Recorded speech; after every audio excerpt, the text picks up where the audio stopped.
বিশ্বের দীর্ঘতম সমুদ্র সৈকত বাংলাদেশের অহংকার কক্সবাজার। দিনে যে সৈকতে পর্যটকদের কোলাহলে মুখরিত থাকে, রাতের আধার নামতেই তার রূপ যেন বদলে যায়।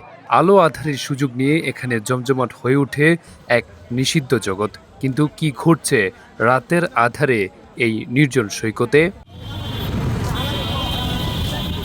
অভিযোগ উঠেছে রাত ১১টার পর সৈকতের নির্জন ও অন্ধকার এলাকাগুলো চলে যায় বখাটে মাদকসেবী ও একটি অসাধু চক্রের দখলে। পর্যটকরা যখন সমুদ্রের হাওয়া উপভোগ করতে বা সারারাত জেগে সূর্যোদয় দেখতে সৈকতে অবস্থান করেন, ঠিক তখনই শুরু হয় অস্বস্তিকর পরিস্থিতি। টাকার বিনিময়ে অনৈতিক ও অসামাজিক কর্মকাণ্ড এবং প্রকাশ্যে মাদক সেবনের কারণে বিঘ্নিত হচ্ছে সৈকতের পবিত্রতা ও নিরাপত্তা।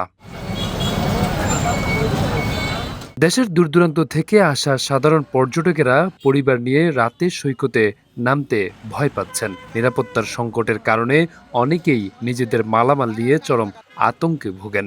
এই পরিস্থিতি যদি চলতে থাকে তবে আন্তর্জাতিক মানের পর্যটন নগরী গড়ার স্বপ্ন মুখ থুবড়ে পড়বে এবং সাধারণ মানুষ কক্সবাজার বিমুখ হতে বাধ্য হবে।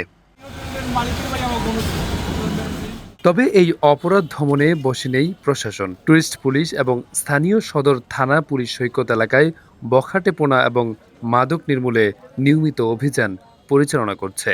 অপরাধীদের ধরতে বাড়ানো হয়েছে নজরদারি। কিন্তু বিশাল এই সৈকতের প্রতিটি অন্ধকার কোণাকে শতভাগ নিরাপদ করতে প্রয়োজন আরও কঠোর ও সমন্বিত আইনি পদক্ষেপ এবং পর্যাপ্ত লাইটিংয়ের ব্যবস্থা করা।